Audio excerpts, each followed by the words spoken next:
October 15, 2024. When tech mogul Jonathan Pierce stood before Manhattan's elite and declared a 14-year-old black girl from the Bronx as family, the room went silent, cameras captured her tears, but no one knew the secret that connected them. What truth had been hidden for over a decade that would force a billionaire to risk everything and shatter the life this girl thought she knew? The bass from the speakers rattled the chain-link fence surrounding the basketball court in the South Bronx. It was the kind of October evening where the air still held summer's warmth, and the neighborhood came alive after the sun dipped below the tenement rooftops. 14-year-old Maya Jenkins sat on the concrete steps of her aunt's building, chemistry textbook balanced on her knees, earbuds in, trying to block out the noise. She had a test tomorrow. AP Chemistry, the kind of class that none of her friends understood why she tortured herself with. "Are you trying to be white or something?" Jasmine had asked last week, half joking but with an edge that cut deeper than Maya wanted to admit. She wasn't trying to be anything except out. Out of this neighborhood. Out of the cycle her mother had warned her about before the cancer took her 3 years ago. A black sedan rolled down the street, its glossy paint and tinted windows completely out of place among the beater cars and delivery trucks. Maya glanced up, then back at her textbook. Probably someone lost, she thought.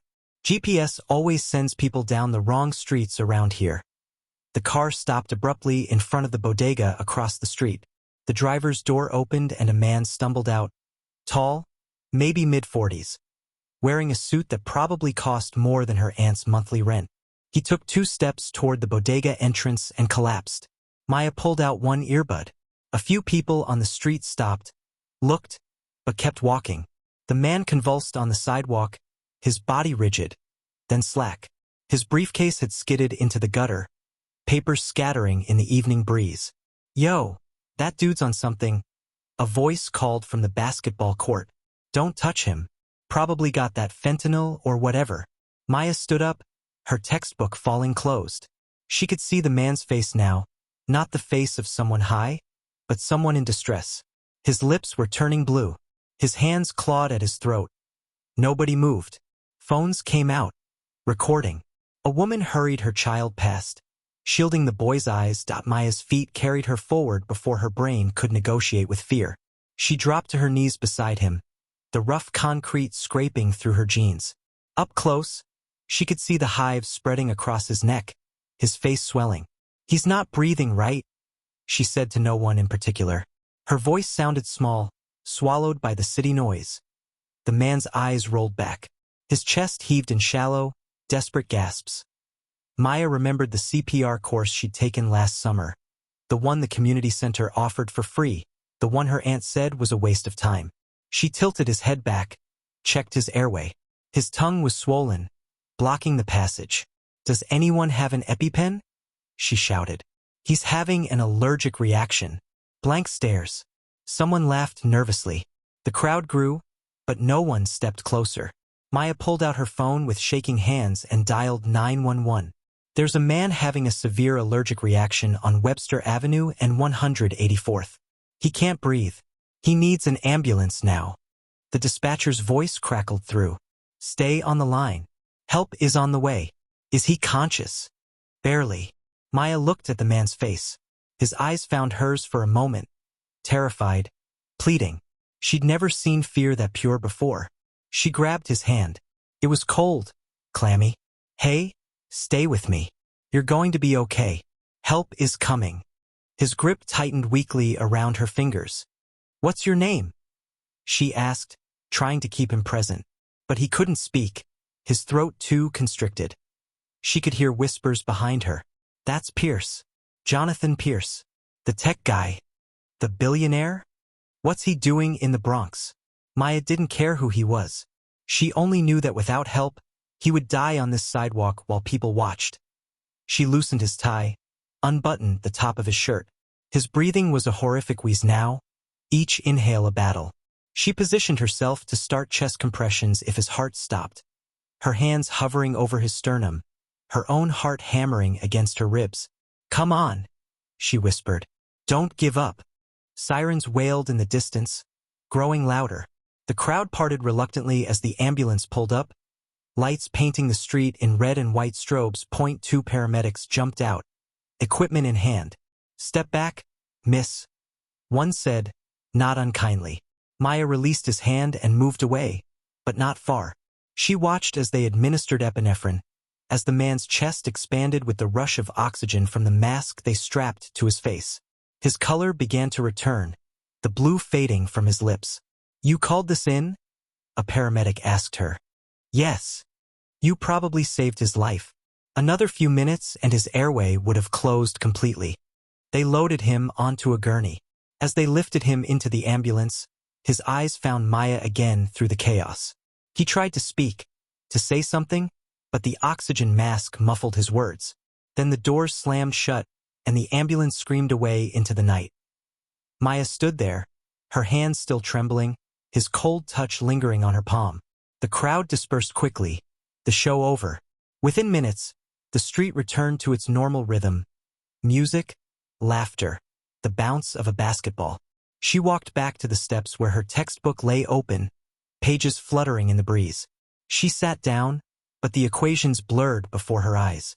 She couldn't stop seeing his face, the desperation in his eyes, the way no one had moved to help. Her aunt appeared in the doorway behind her. "Maya, you okay? Someone said you were helping some man out here." "I'm fine, Auntie." "You sure? You're shaking." Maya looked at her hands. They were still trembling. "Yeah, I'm sure." But she wasn't. Something had shifted in those few minutes on the sidewalk.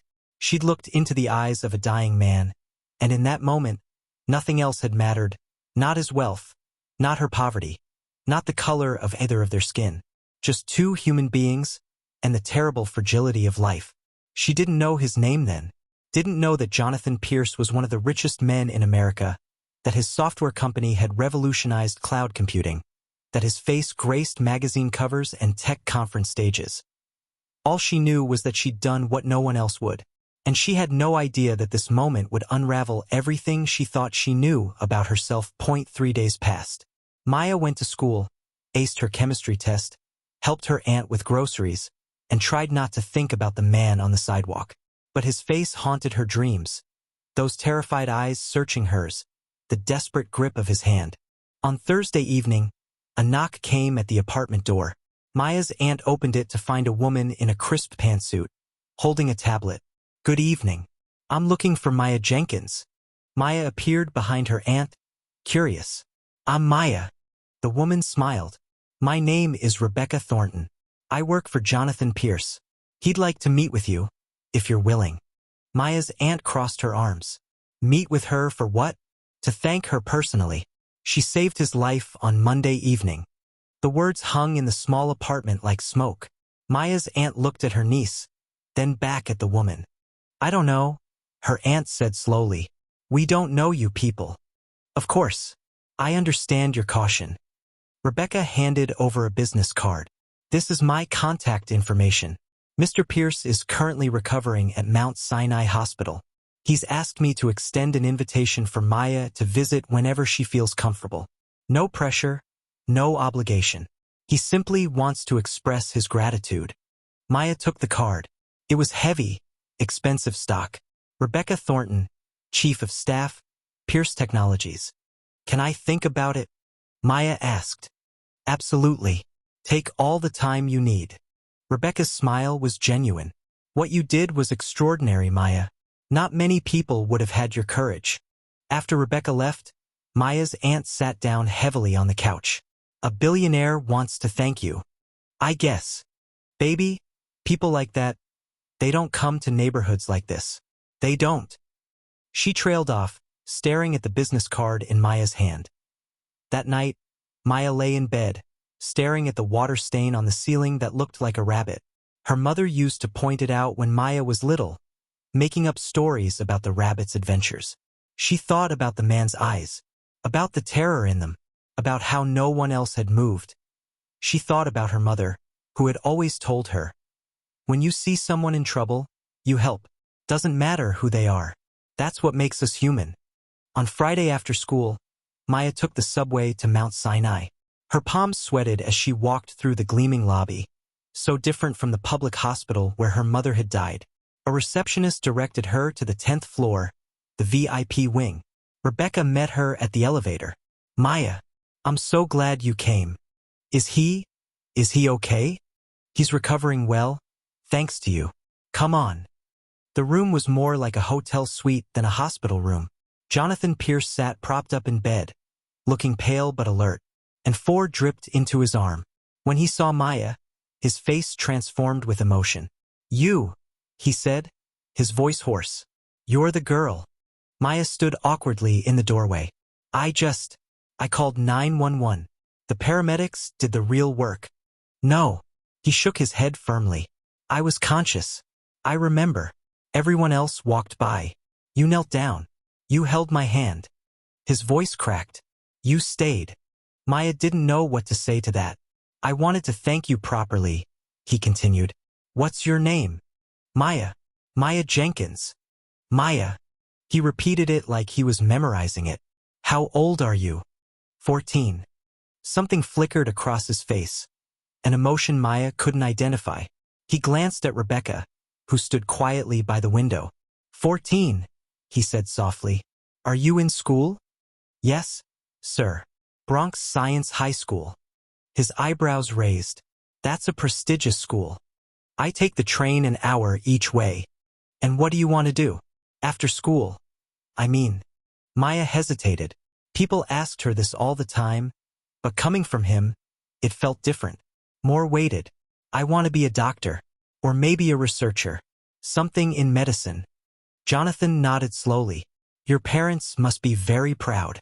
The familiar ache bloomed in Maya's chest. My mom died when I was 11. Cancer. I live with my aunt now. I'm sorry. And he sounded like he genuinely was. Your father.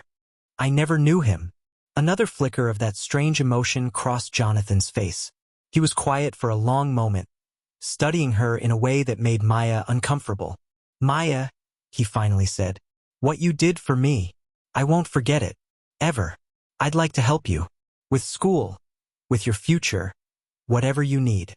Maya's defenses went up immediately. I don't need charity. It's not charity, he said firmly.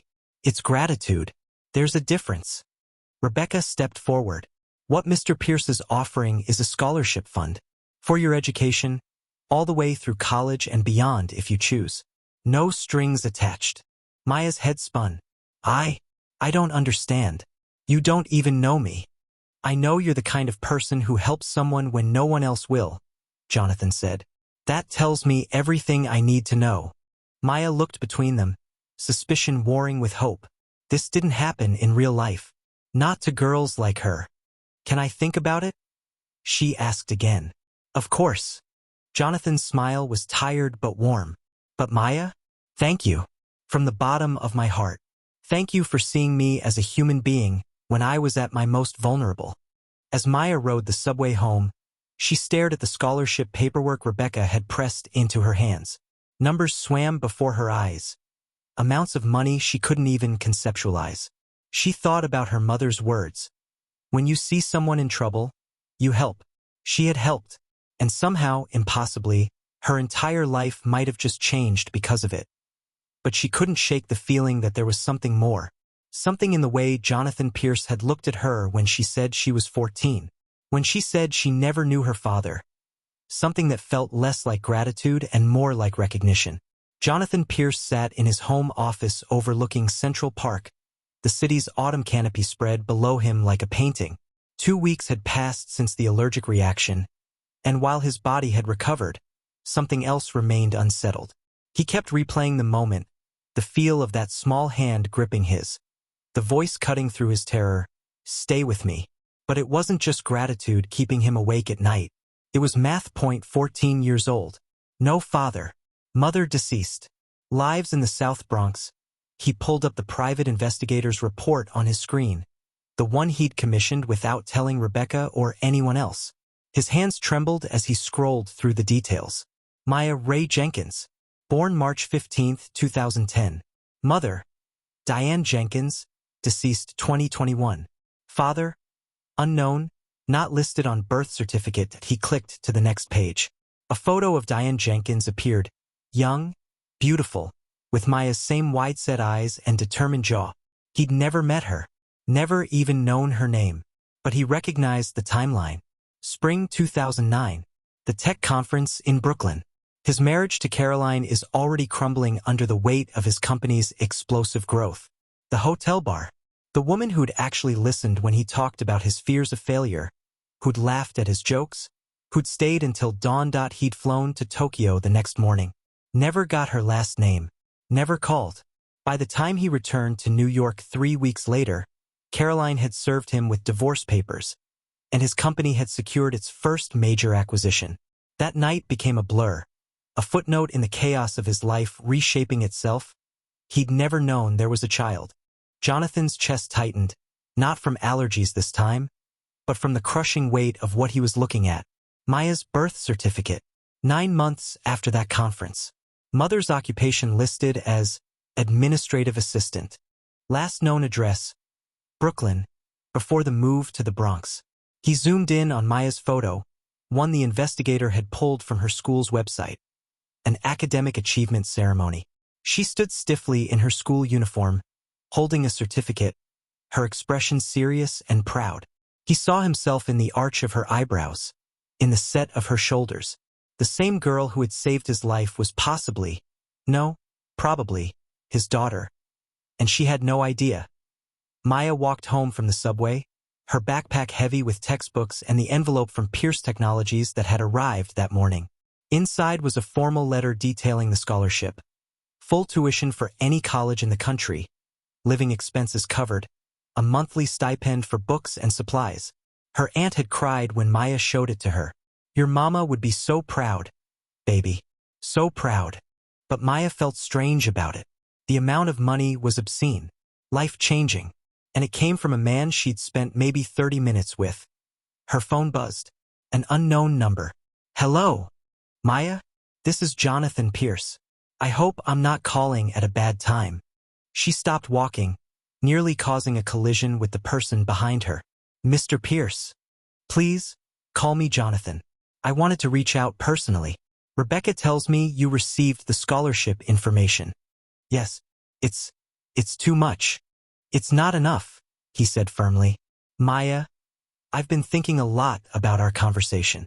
About your mother, about your goals. I'd like to get to know you better, if you're comfortable with that. Maybe dinner? You and your aunt. Maya's instincts screamed caution. Rich men didn't take personal interest in poor black girls from the Bronx without wanting something. But his voice carried something that wasn't predatory. It was almost nervous. Why? She asked bluntly. You already set up the scholarship. Why do you want to have dinner with us? There was a long pause. Because when I was dying on that sidewalk, you were the only person who saw me as human. I'd like to return the favor. To see you as more than the girl who saved me. To know who Maya Jenkins really is. Despite herself, Maya felt her guard lower slightly. Let me talk to my aunt. Of course. Take all the time you need. After he hung up, Maya stood on the corner of her street, watching the sun set between the buildings. Something about this felt bigger than gratitude, but she couldn't name what. The restaurant Jonathan chose was in Midtown, expensive but not ostentatious. Maya and her aunt, Terry, arrived 15 minutes early, both wearing their church clothes. The maitre d' recognized Jonathan's name immediately and led them to a private corner table. Jonathan was already there, standing as they approached. He dressed down, jeans and a sweater, but still looked polished in that way wealthy people always did. Maya, Ms. Jenkins. He shook Terry's hand warmly. Thank you so much for coming. Terry's expression was guarded. Mr. Pierce. Jonathan, please. They sat. An awkward silence settled over the table until the waiter arrived with menus. Maya's eyes widened at the prices. No numbers, just descriptions. Her aunt's jaw tightened. Order anything you'd like, Jonathan said gently. Please. Mr. Pierce, Jonathan, Terry began. I appreciate what you're doing for my niece, but I need to understand what you want from her. Aunt Terry, no, baby. I need to ask. Terry fixed Jonathan with a hard stare. Men with money don't give this much away without expectations. Jonathan didn't flinch. You're right to be protective. If I were in your position, I'd be asking the same questions. He leaned forward, his expression earnest. The truth is, I almost died. That experience changes you. It makes you think about legacy, about what matters. Maya gave me a second chance at life. Helping her achieve her dreams is the least I can do. That's a nice speech, Terry said. But there's something you're not saying. Maya watched Jonathan's face carefully. He hesitated, and in that hesitation, she saw something crack. You're right, he admitted quietly. There is something else. The table went still. When Maya told me she's 14, that she never knew her father, that her mother passed away, he stopped, gathering himself. It reminded me of my own regrets. Choices I made when I was younger. People I hurt by not being there. You have kids? Maya asked. No. No children. The words came out heavy. My ex-wife and I, it never happened. And now I'm 46, alone, and I nearly died on a sidewalk. It makes you confront what you've missed.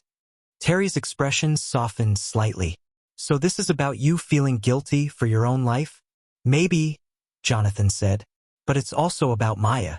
She's brilliant. Her teachers rave about her. She's determined. She's kind. Those qualities shouldn't be buried under poverty and lack of opportunity. He looked directly at Maya. Your mother must have been an incredible woman to raise someone like you. Maya's throat tightened.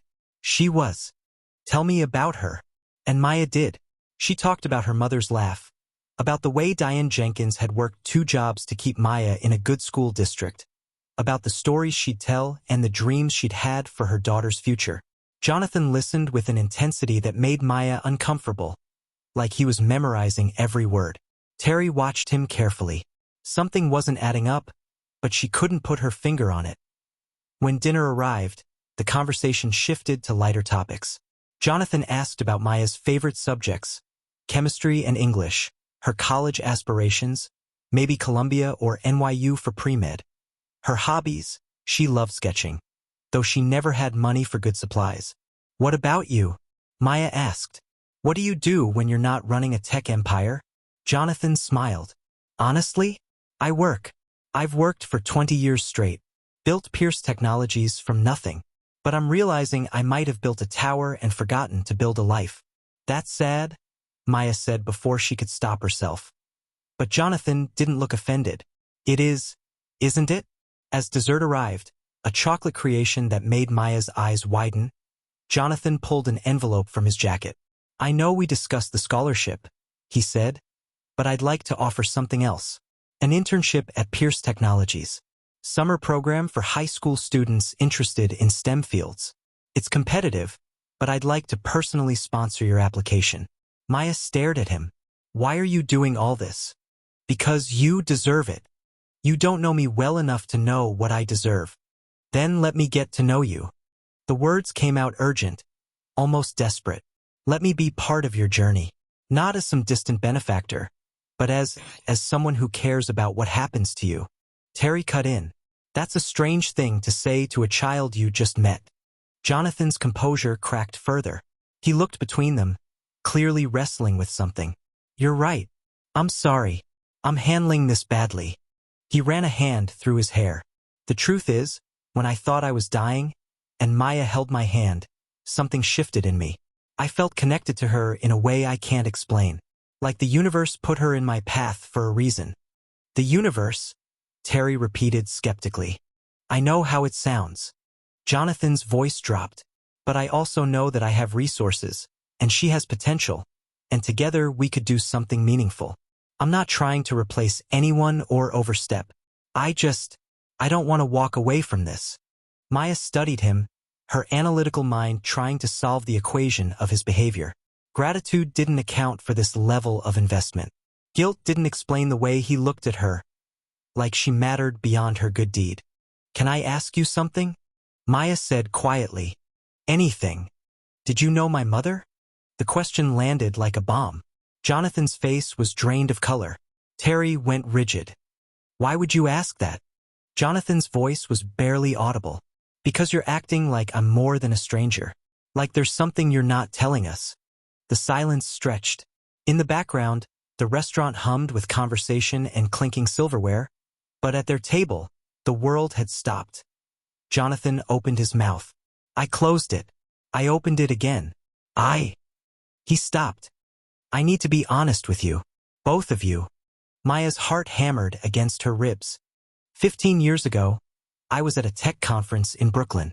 I was in a bad place. My marriage was ending. My company was struggling. I met someone at the hotel bar. A woman named Diane. We talked all night. She was smart, funny, and kind. And then I left. I flew to Tokyo and his voice cracked. I never even got her last name. Terry's hand flew to her mouth. Maya couldn't breathe. When you told me your mother's name was Diane, that she'd passed away, that you were 14, Jonathan's eyes filled with tears. I did the math, and then I confirmed it with an investigator. I found photos, timelines, everything. No, Maya whispered. Maya, Jonathan said, his voice breaking completely. I'm almost certain that I'm your father. The restaurant spun. Maya gripped the edge of the table, her vision tunneling.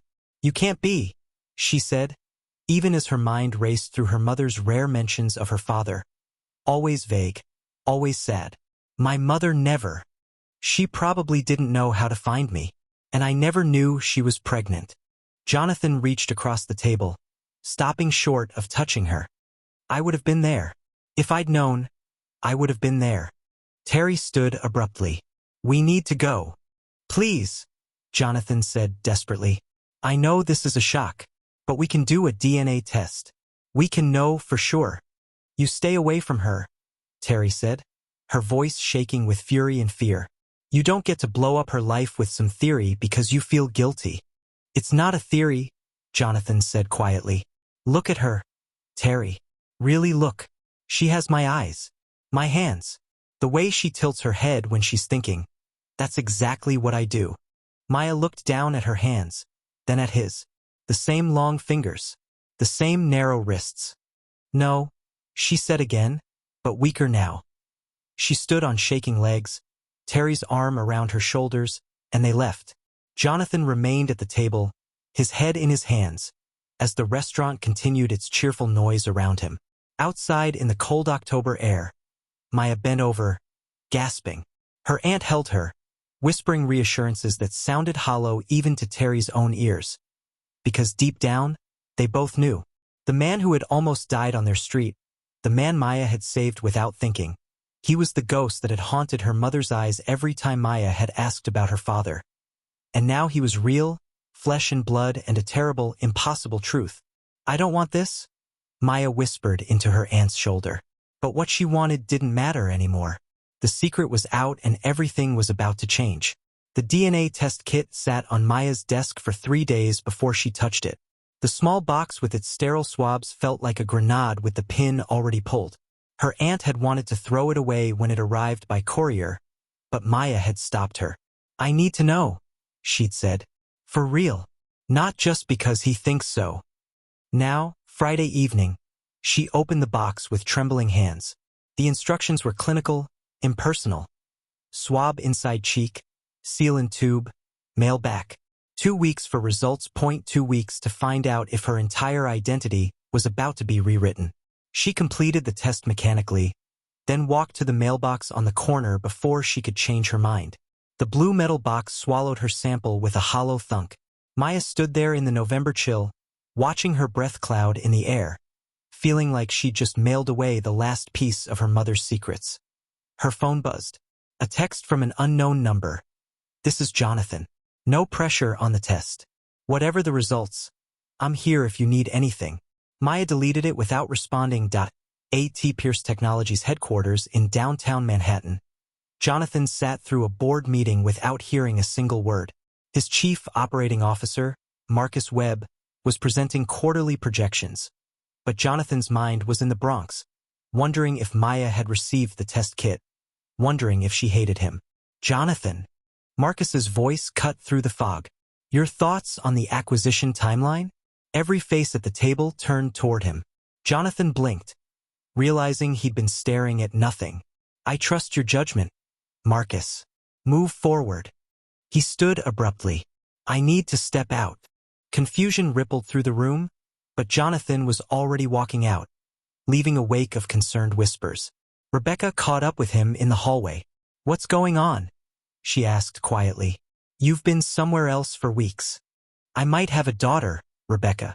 She stopped walking. What? The girl who saved me. Maya. I think she's mine. Rebecca's professional composure cracked. Jonathan. How is that possible? He told her everything. The conference in Brooklyn, the woman named Diane, the timeline that lined up too perfectly to be a coincidence. Rebecca listened, her expression shifting from shock to concern. Have you told anyone else? She asked. No, just you and Maya's family. We did a DNA test.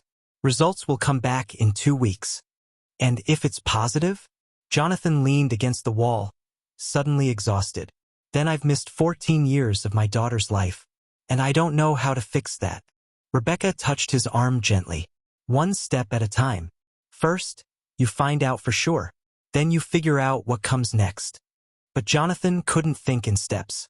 His mind leaped ahead to college graduations he'd missed, birthday parties he'd never attended, sick days when she'd needed a father and he'd been closing deals in Silicon Valley. The weight of it crushed him. At Bronx Science, Maya moved through her classes like a ghost. Her best friend, Keisha, noticed immediately. Girl, what's wrong with you? Keisha asked at lunch, watching Maya push food around her tray.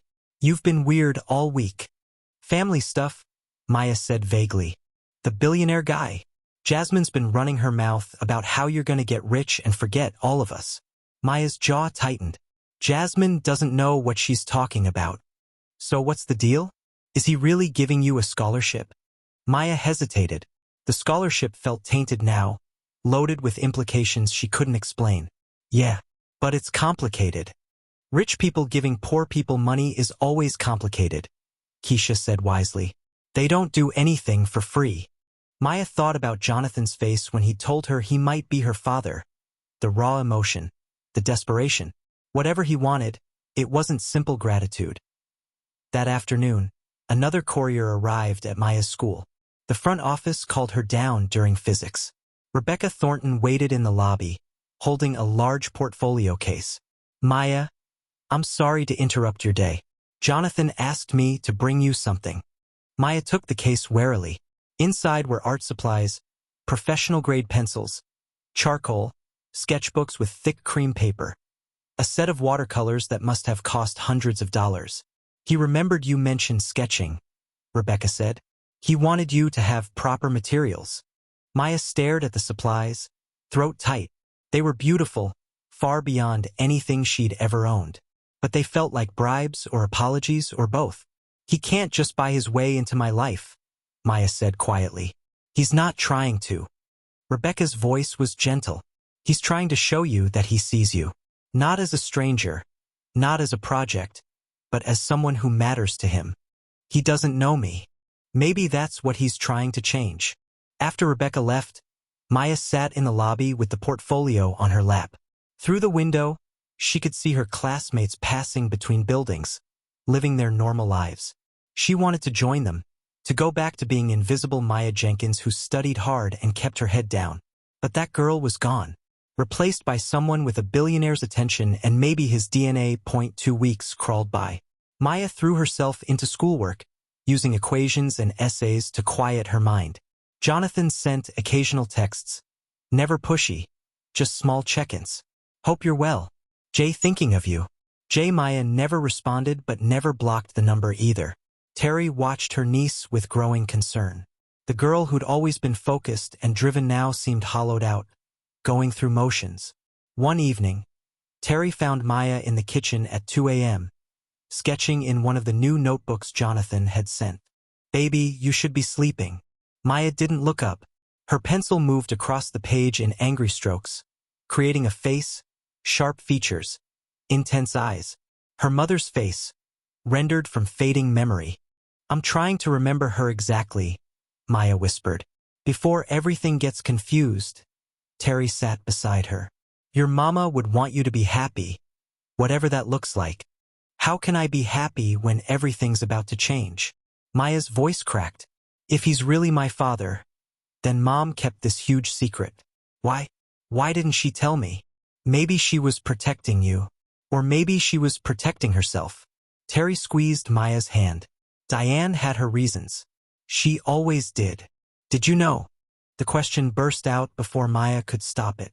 Did you know who my father might be? Terry's silence was enough. Aunt Terry, your mama mentioned someone once. Years ago, when she was pregnant. She said he was brilliant and kind and completely out of her world.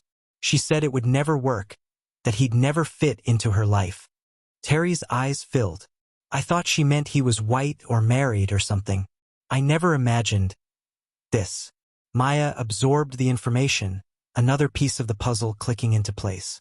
Her mother had known exactly who Jonathan Pierce was, had chosen not to tell him about the pregnancy, had chosen to raise Maya alone rather than reach into that world of money and power.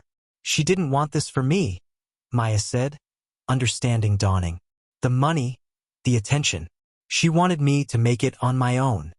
Your mama wanted you to be safe, Terry corrected. And sometimes safe means separate. The call came on a Thursday. Maya was in the chemistry lab when her phone vibrated in her pocket.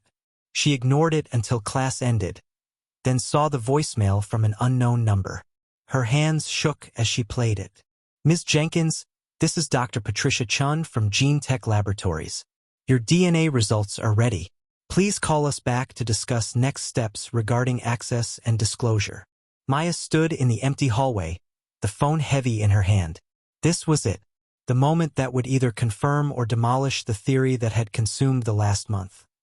She called Jonathan before she could overthink it. Maya. He answered on the first ring, breathless. The results are in. Silence. Then, do you want me there when you get them? Maya surprised herself by saying yes. They met at a coffee shop in Midtown, neutral territory. Jonathan looked like he hadn't slept in days. Hair disheveled, tie loosened, shadows under his eyes. He stood when she entered, then sat back down clumsily, as nervous as she'd ever seen him.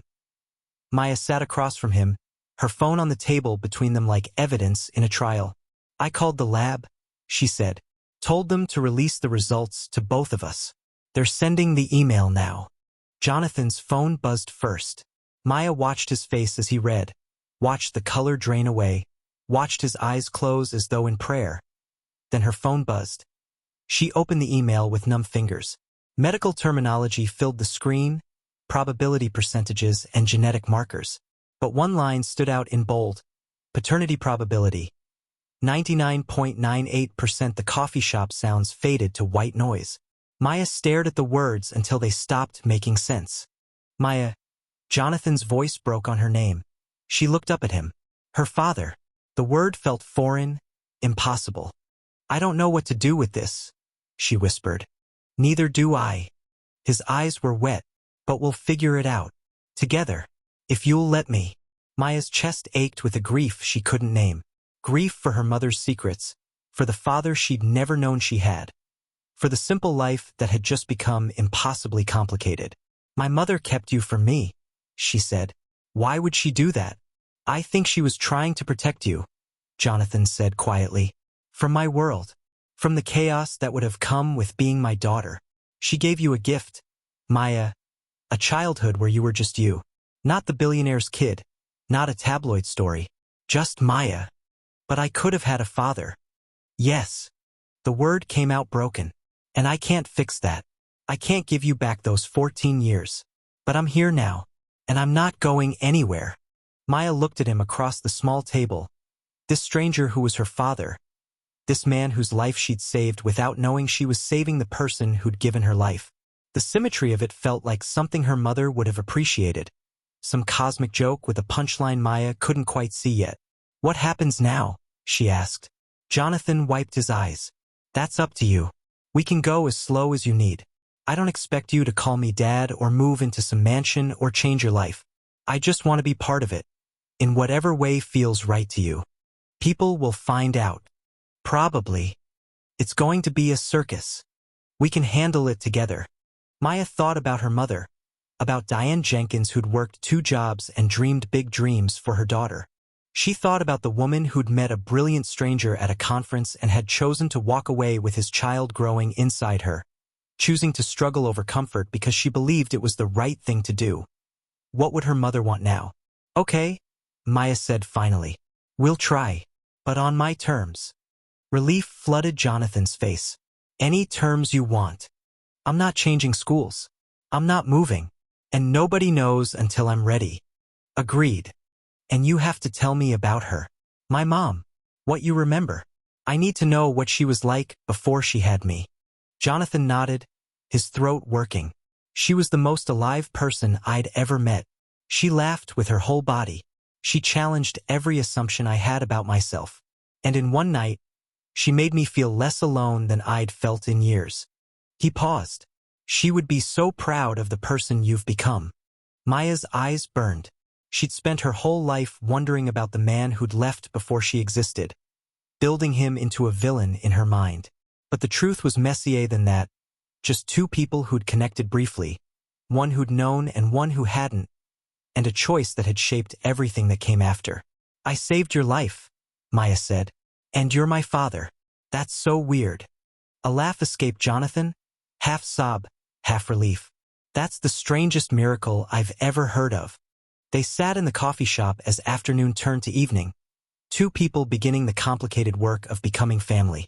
Outside, the city rushed past, indifferent to the quiet revolution happening over cooling coffee cups. Maya's phone buzzed with a text from Keisha. Where are you? You missed the study group. Normal life calling her back. But normal was over. Her world had collided with Jonathan Pierce's, and the impact had left cracks in everything Maya thought she knew. Through the window, she saw a family. Mother, father, 2 kids. Walking past, laughing at some private joke. Maya had spent 14 years imagining what having a father would feel like. Now she was about to find out, and she had no idea if she was ready for what came next. The first leak came from inside Pierce Technologies.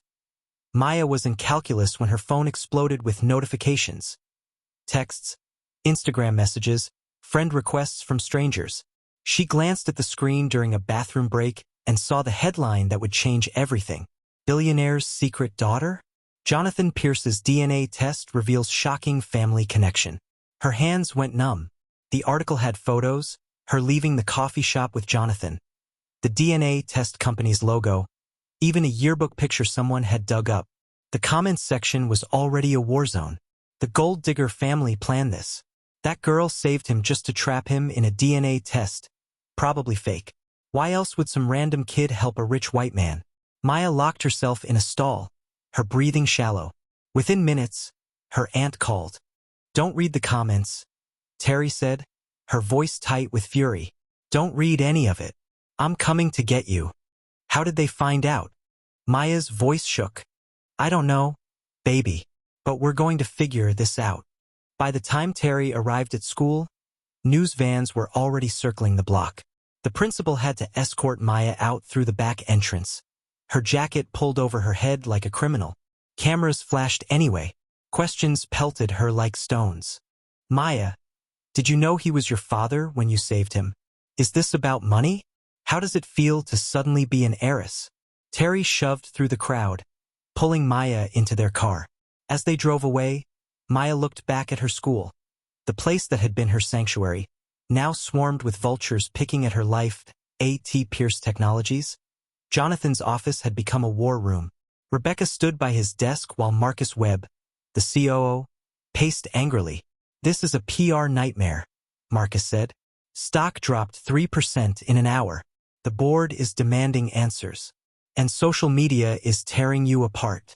I don't care about the stock, Jonathan said coldly. Well, you should. This company employs 12,000 people whose livelihoods depend on investor confidence. And right now, investors think you've lost your mind. Rebecca intervened. We need to control the narrative. Issue a statement confirming the relationship. Frame it as a family reunion story. No. Jonathan's voice was steel. We're not making Maya into a story. She's my daughter, not a PR strategy. Then what do you suggest? Marcus demanded. Because right now, people think she's either a con artist or you're having some kind of breakdown. Jonathan stood, his full height and authority filling the room. I suggest people mind their own business. My relationship with Maya is private. Nothing's private when you're Jonathan Pierce. Marcus shot back. You gave that up when you built this empire. Every decision you make affects thousands of people. Then maybe the empire needs to learn to handle the fact that I'm human. Marcus's face reddened. The board wants you to step back. Take a leave of absence until this settles. Let them try to remove me. Jonathan's eyes flashed dangerously. I own controlling shares. I built this company from nothing. They can't force me out. No, but they can make your life hell. And more importantly, they can make your daughter's life hell. The words landed like a punch. Jonathan's anger deflated into something colder, fear. Rebecca spoke gently. He's right, Jonathan. If you fight them publicly, Maya becomes collateral damage. Every board meeting, every investor call, every article, her name gets dragged through it. Jonathan sank back into his chair, the weight of impossible choices crushing him. Protect his company or protect his daughter. There was no scenario where both survived unscathed. The harassment started immediately. Someone leaked Maya's address. By evening, reporters camped outside the building. Neighbors who'd known her all her life suddenly had opinions for the cameras. Always thought that girl was too smart for her own good. Her mother was quiet, kept to herself. Makes you wonder what she was hiding. Terry closed the curtains, but they could still hear the circus outside. Maya sat on the couch, her phone abandoned, staring at nothing. We could stay with your cousin in Jersey, Terry offered. Until this dies down.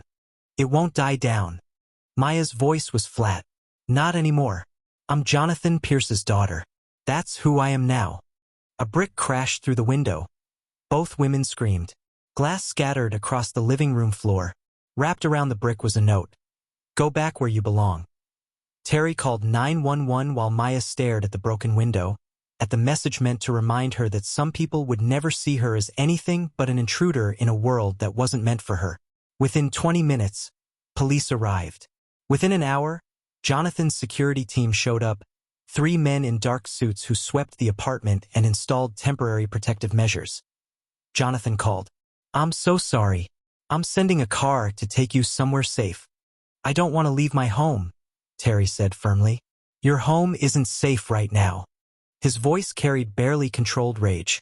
Please, let me protect you. They ended up in a hotel suite in Manhattan. All expenses paid. Security posted outside. Maya stood at the window, looking down at the glittering city, feeling like a prisoner in a gilded cage. This is what his world looks like, she said quietly. Mom was right to keep me away from it. Terry had no answer for that. At Bronx science. The fallout was swift. Maya returned to school after 3 days, escorted by one of Jonathan's security guards. The students parted like water around her, whispers following her down the hall. Keisha found her at lunch. Girl, are you okay? It's been crazy. I'm fine. Maya's voice was clipped. Everyone's talking about. I know what everyone's talking about. Keisha fell silent, hurt flickering across her face. Maya wanted to apologize, to explain that she was drowning and didn't know how to reach for help. But the words stuck in her throat. In chemistry, her lab partner, a girl named Stephanie who'd always been friendly, refused to make eye contact. When Maya tried to coordinate their experiment, Stephanie said coldly, I can do it myself. What did I do to you? Stephanie finally looked at her. My dad works in finance. He said Pierce Technologies' stock dropped because of you. My dad might lose his job because you wanted to play happy family with some billionaire. The accusation stole Maya's breath. She hadn't thought about the ripple effects. The jobs, the investments, the people whose lives were tangled up in Jonathan's empire. That's not fair, Maya whispered. Nothing about this is fair. You get a free ride to any college you want while the rest of us are drowning in student debt. Must be nice, having a rich daddy show up out of nowhere. Maya left class early, hiding in the bathroom until the bell rang. When she emerged, she found Jasmine waiting with her phone out, recording. How does it feel to be a charity case turned princess? Jasmine asked, her voice dripping with mock sweetness. Stop. Maya tried to walk past, but Jasmine blocked her path. Come on, give us something. What's it like in that hotel suite? Must be better than the projects. We don't live in the projects. Same difference to people like him. You think he really cares about you? Or are you just his good deed? His way of feeling less guilty about being obscenely rich. Maya shoved past her, her vision blurring with tears she refused to shed in front of cameras. Behind her, Jasmine's mocking laugh echoed down the hallway. That night, Maya sat in the hotel suite's bathroom with scissors in her hand, staring at her reflection. She'd been thinking about cutting her hair, changing something, becoming someone else. Anyone else? A knock on the door. Maya, are you okay there? Terry's worried voice. Maya set down the scissors. Yeah, I'm fine. But she wasn't fine. She was splintering into pieces, the girl she'd been, the daughter she'd just become, the target she never asked to be. The board meeting was brutal. Jonathan sat at the head of the table while 10 faces stared at him with varying degrees of disapproval. Victoria Hammond, the lead board member, spoke first. Let me be clear, Jonathan. We're not questioning your right to a personal life, but your handling of this situation has been catastrophic for the company. My handling? Jonathan's voice was dangerous. I discovered I had a daughter I never knew existed. What exactly should I have handled differently? You could have kept it private. Another board member interjected. Done the DNA test quietly, built a relationship away from public scrutiny. Instead, you've been parading this girl around like some kind of trophy. Her name is Maya, and I haven't been parading her anywhere.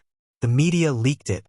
After you made a spectacle of the scholarship, the dinner, the hospital visits, Victoria countered. You invited this scrutiny. Marcus leaned forward. The investors are demanding accountability. They want assurances that you're still focused on the company. I've never missed a deadline, never failed to deliver, Jonathan said. My personal life doesn't affect my professional performance. It does when your personal life tanks our stock price, Victoria said sharply.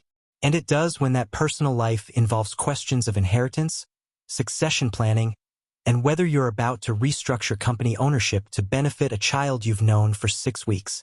Jonathan's jaw tightened. Are you suggesting I should abandon my daughter to protect your portfolios? We're suggesting you need to make a choice, Victoria said. This company requires total commitment. If you're suddenly playing father to a teenager, can you honestly say you can give both the attention they deserve? The question hung in the air like poison.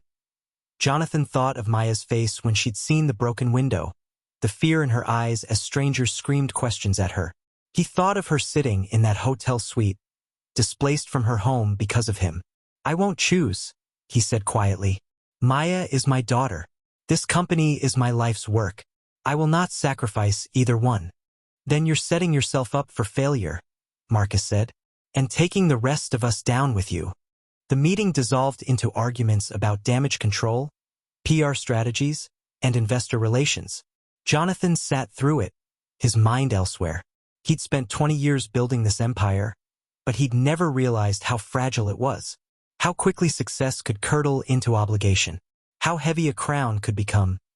Late that night, Maya stood on the hotel balcony, the November wind biting at her skin. Below, the city hummed with indifferent life, millions of people living their own dramas, unaware that her world had imploded. The door opened behind her. Jonathan stepped out, 2 cups of hot chocolate in his hands. Your aunt said you like this, he offered tentatively. Maya took the cup, wrapping her cold hands around it. They stood in silence, watching the lights. I'm ruining your life, Maya said finally. What? No.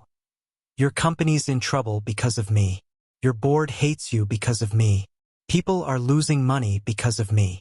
Her voice cracked. Maybe Mom was right to keep us separate. Jonathan set down his cup and turned to face her fully. Maya, listen to me. Everything that's happening right now, the media, the board, the stock price, none of that is your fault. You didn't ask for any of this. But it's happening anyway. Yes, and we'll get through it. He paused, choosing his words carefully. I've spent my entire adult life building that company. made sacrifices, worked 100-hour weeks, missed birthdays and holidays and everything normal people do. And you know what? In one night, lying on that sidewalk, unable to breathe, I realized none of it mattered. The company, the money, the success, it all evaporated. The only thing that was real was your hand holding mine. Maya's eyes filled with tears. I lost 14 years with you. Jonathan continued, his voice thick. I won't lose another day because some board members are worried about stock prices. They can remove me, bankrupt me, take everything I've built. But they can't take you away from me. Not unless you want them to. I don't know what I want, Maya whispered. Everything's too much. Then we'll figure it out together. One day at a time. He smiled sadly. Being a father is new for me. I'm probably going to mess it up constantly. But I'm not going anywhere. Maya looked at him. This man who shared her DNA, who'd built an empire and watched it crack because he chose her over protecting it. She thought of her mother, of the choice Diane had made to walk away from this world. But Maya wasn't her mother. And maybe that was okay. Okay, she said softly. One day at a time. Jonathan pulled her into a careful hug. Maya stiffened, then slowly relaxed into it. It felt strange and right all at once. Being held by a father she was still learning to know. Inside the hotel, Terry watched through the glass door, her heart breaking and healing simultaneously. The storm wasn't over. It was only the beginning. But for the first time since that brick crashed through their window, she allowed herself to hope that maybe, just maybe, they could weather it together. 3 weeks after the media explosion, an uneasy rhythm had formed. Maya attended school with security trailing at a discreet distance. Jonathan juggled board meetings and awkward father-daughter dinners. The press remained hungry but slightly less frenzied.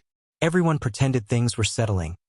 Then Jonathan collapsed again. It happened at the Pierce Technologies annual gala, the biggest event of the year, where investors, politicians, and tech giants gathered in a Manhattan ballroom to celebrate innovation and write checks. Jonathan had invited Maya and Terry, hoping to show the world that his daughter wasn't something to hide. Maya wore a dress Rebecca had helped her choose, deep blue, elegant but age-appropriate. She felt like an imposter among the sequins and designer labels. But Jonathan's proud smile when he saw her made the discomfort bearable. You look beautiful, he said, offering his arm. I feel ridiculous, Maya muttered. Welcome to my world. He grinned, and for a moment, they felt like a real family. The ballroom was stunning. Ice sculptures, champagne towers, a string quartet playing classical arrangements. But Maya could feel the stares, hear the whispers that followed her like a shadow. Women in $1,000 gowns assessed her with calculating eyes. Men in tuxedos exchanged knowing glances. Victoria Hammond approached, her smile sharp as glass. Maya, how lovely to finally meet you properly. Your father speaks of you constantly. Does he? Maya's guard went up immediately. Oh yes, though I imagine it must be overwhelming, suddenly being thrust into all this. Victoria's gesture encompassed the glittering room. Such a different world from the Bronx. The condescension was wrapped in velvet, but Maya heard it clearly. Different, Maya agreed coolly. But not better. Victoria's smile tightened. How refreshing. Naivety can be quite charming. Before Maya could respond, Jonathan returned with drinks. Sparkling cider for Maya, champagne for the adults. Victoria, I hope you're not interrogating my daughter. Just getting acquainted. Victoria's tone was saccharine. After all, she's part of the Pierce Technologies family now, isn't she? The emphasis on family carried weight Maya didn't understand yet. Jonathan's jaw tightened. If you'll excuse us. He guided Maya away, his hand protective on her shoulder. Don't let her get to you. Victoria's been trying to push me out since I started the company. Why does she hate me? Because you represent something she can't control. He squeezed her shoulder gently. You're a reminder that I'm human, not just a profit machine. That terrifies people like her. A microphone squealed, drawing everyone's attention to the stage. Marcus Webb stood there, preparing to introduce the evening speeches. But before he could begin, a commotion erupted near the hors d'oeuvres table. Someone shouted. A woman screamed. Jonathan stiffened, then suddenly stumbled. Maya caught his arm as his face flushed red, hives blooming across his neck like wildfire. "Dad." The word slipped out instinctively. His eyes widened in panic, hand clutching his throat. The same terror Maya had seen on that Bronx sidewalk. "Someone call 911. Maya shouted. "He's having an allergic reaction." The crowd froze, hundreds of wealthy, powerful people standing paralyzed in their designer clothes. Security rushed forward, but Maya was already lowering Jonathan to the ground, loosening his tie, checking his airway. "Where's the EpiPen?" she demanded. Somebody found his EpiPen. Rebecca appeared, fumbling with her clutch, pulling out the auto-injector. She handed it to Maya with shaking hands. Maya didn't hesitate. She'd researched this after the first incident, watched videos, memorized the steps. She pressed the injector against Jonathan's thigh and heard the click as the needle deployed. Jonathan gasped, his body convulsing, then slowly relaxing as the epinephrine flooded his system. Maya held his hand, counting his breaths, watching his color return. Around them, phones were out, recording, posting, streaming live. But Maya didn't care about the cameras. "Stay with me," she whispered, echoing words from months ago. "You're not alone." Jonathan's eyes found hers, conscious now, filled with something beyond fear. Pride. Love. The paramedics arrived quickly this time, the gala's medical team prepared for emergencies. As they loaded Jonathan onto a stretcher, he refused to let go of Maya's hand. "Come with me," he rasped through the oxygen mask. "I'm right here, Dad." The word hung in the air. Not Jonathan or Mr. Pierce. Dad. Every camera in the room captured it. At the hospital, Terry found Maya pacing the private waiting room, still in her blue dress, now spotted with champagne someone had spilled in the chaos. "Baby, are you okay?" He almost died again. Maya's voice was hollow, right in front of everyone. And they just stood there. Again. "But you didn't." Terry pulled her into a hug. "You saved him. Again." The doctor emerged an hour later. "He's stable. Severe anaphylaxis, but we caught it in time. Thanks to you, young lady." "What caused it?" Terry asked. "We're running tests, but preliminary results suggest shellfish contamination. Someone put shrimp in the stuffed mushrooms without labeling them properly." Maya's blood ran cold. "That's the board's fault. They planned the menu." The doctor looked uncomfortable. "I can't speak to that." But Maya was already connecting dots. Victoria's pointed comments, the way she'd steered them toward that particular table, the emphasis on family had felt like a threat. When they finally let her see Jonathan, he was propped up in bed, pale but alive. Maya collapsed into the chair beside him. "You called me Dad," he said softly. Maya's throat tightened. "It just came out." "I'm glad it did." His hand found hers. "Thank you. For the second time, you saved my life. Someone did this on purpose." The accusation burst out. "Victoria or someone from the board. They put shrimp in that food. Know the way she looked at us. At me. She wants you gone, and she's willing to kill you to make it wing you're allergic." Jonathan's expression darkened. "We don't know that." "I know it. I saw happen." "Maya." "No, listen to me. These people don't care about you. They care about their money, their control. And I'm ruining that for them."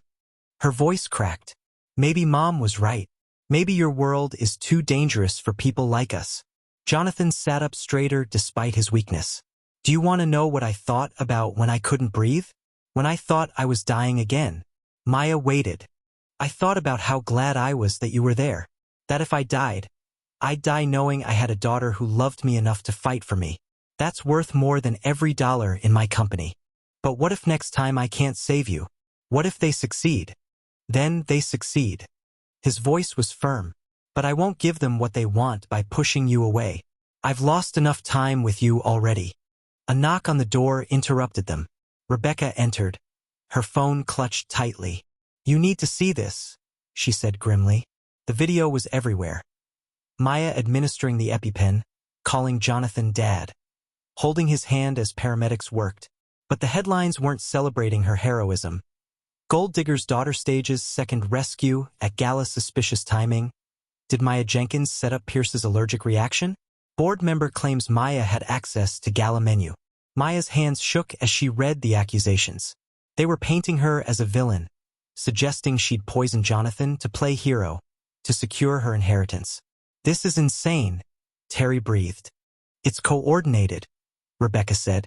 These articles all posted within minutes of each other, from outlets known to be friendly to certain board members. Jonathan's face went white with rage.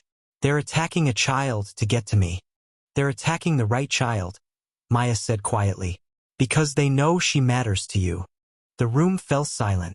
Through the window, dawn was breaking over Manhattan, painting the sky in shades of fire. Maya thought about her mother, about the choice Diane had made to walk away from this world of power and poison. But Maya wasn't walking away. Not because she wanted this life, but because running would mean abandoning the man who'd chosen her over everything else. What do we do? She asked. Jonathan's eyes blazed with determination. We tell the truth. All of it. Publicly. Jonathan. That's... Rebecca started. I'm done hiding, he interrupted. I'm done letting them control the narrative. Tomorrow morning, I'm calling a press conference. And I'm telling everyone exactly who Maya is to me, why she matters, and what I'm willing to sacrifice to protect her. They'll destroy you. Marcus had entered without them noticing, his face grim. The board has the votes to remove you. This will give them the excuse they need. Let them try. Jonathan's voice was steel-wrapped in velvet. I built this company, but Maya is my daughter, and I'll burn the empire to ash before I let them hurt her. Maya stared at him, this man who'd gone from stranger to father in the span of months. He was risking everything, his company, his fortune, his legacy, because someone had tried to kill him and blamed her for it. Are you sure? She whispered. Jonathan squeezed her hand.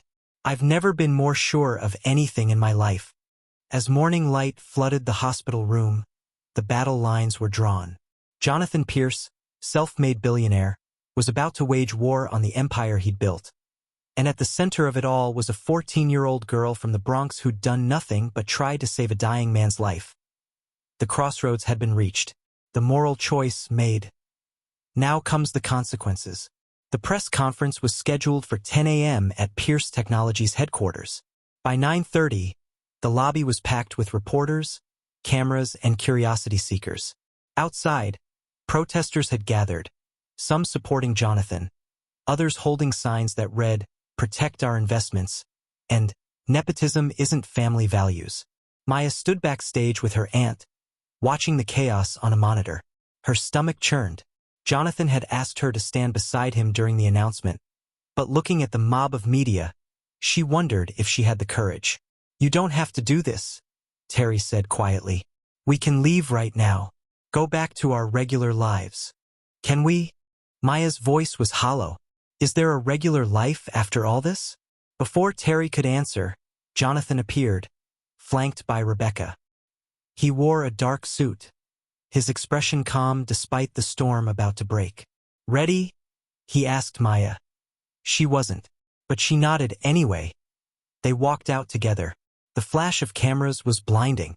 Questions erupted like artillery fire, but Jonathan raised a hand for silence. Slowly, the room settled. Thank you all for coming, Jonathan began, his voice steady and clear. I'm here today to address the rumors, the speculation, and the accusations that have dominated headlines for the past month. He paused, looking directly into the cameras. Maya Jenkins is my daughter. This has been confirmed through DNA testing. 14 years ago, I met her mother, Diane Jenkins, at a conference in Brooklyn. I didn't know Diane was pregnant when we parted ways. I didn't know I had a child until Maya saved my life this past October. The room exploded with questions, but Jonathan continued over them. Some of you have suggested that Maya or her family orchestrated our meeting for financial gain. Let me be absolutely clear. Maya saved my life when I was a stranger dying on a sidewalk. She had no idea who I was. She acted out of pure compassion when dozens of others walked past. His voice hardened. Yesterday, at a company gala, I suffered another severe allergic reaction. Again, Maya saved me. And within hours, coordinated media attacks suggested she was responsible for poisoning me. These accusations are not only false, they're cruel attempts to discredit a child who has done nothing but show extraordinary courage. Victoria Hammond sat in the front row, her face stone. Beside her, other board members shifted uncomfortably. Jonathan's gaze swept across them. I know who's behind these attacks. I know which board members have been feeding stories to the press, which executives have been undermining my authority, and which investors have been pressuring for my removal. The room went silent. Here's what they don't understand. I don't care. I built Pierce Technologies from nothing, poured 2 decades of my life into it, sacrificed relationships and health and everything normal people value. And you know what I learned while lying on that sidewalk? Unable to breathe? None of it matters if you have no one to share it with. He placed his hand on Maya's shoulder. This is my daughter. She matters more to me than stock prices, more than quarterly earnings, more than the empire I built. And if the board wants to remove me for saying that, then this company isn't worth leading anymore. The room erupted. Reporters shouted questions. Board members stood, some storming out, others conferring urgently. But Jonathan remained calm, his hand steady on Maya's shoulder. I'm also announcing today the creation of the Diane Jenkins Foundation, named after Maya's mother. This foundation will provide scholarships, mentorship, and support for underprivileged youth pursuing STEM education. I'm personally endowing it with $500 million. Gasps echoed through the lobby. And finally, Jonathan's voice dropped to something quieter but more powerful. I'm stepping down as CEO of Pierce Technologies. The announcement hit like a shockwave. Even Maya's head snapped up in surprise. They hadn't discussed this. I will retain my shares and my seat on the board, but effective immediately, I'm resigning as Chief Executive Officer. This company needs leadership that isn't distracted by personal matters. And my daughter needs a father who's actually present. Victoria's face twisted between triumph and confusion. She'd won, but not the way she'd expected.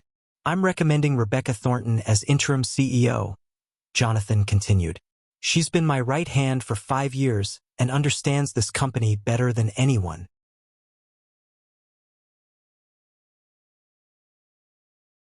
Rebecca's eyes widened in shock. Any questions? Jonathan asked, though his tone suggested he wouldn't be taking them. One reporter shouted above the chaos. Mr. Pierce, do you regret finding out about Maya? Jonathan looked down at his daughter, saw her fighting back tears, saw her trying to be strong. Regret. He smiled, and it was genuine. Finding out I have a daughter is the best thing that's ever happened to me. The only regret I have is missing the first 14 years of her life. He looked directly into the cameras. To everyone watching, Maya Jenkins is family. She's my daughter. And anyone who has a problem with that can take it up with me directly. With that, he guided Maya off stage, leaving the press conference in chaos behind them. The fallout was immediate and brutal. Pierce Technologies stock plummeted 15% in the first hour. Investors panicked. 3 major clients threatened to pull their contracts. The board called an emergency meeting to discuss damage control. But Jonathan didn't attend. He was at a small Italian restaurant in the Bronx with Maya and Terry, eating pizza from paper plates. You really did it? Maya said, still processing. You walked away. I didn't walk away, Jonathan corrected gently. I chose. There's a difference. His phone buzzed constantly, calls from board members, investors, reporters. He silenced it and took another bite of pizza. This is really good, he said, surprised. How did I never know about this place? Because you've been too busy building empires? Terry said dryly. Jonathan laughed, a real laugh, the first Maya had heard from him in weeks. Over the next few days, the media circus intensified. Think pieces debated whether Jonathan had made a noble sacrifice or a catastrophic mistake. Financial analysts predicted Pierce Technologies would recover or collapse in equal measure.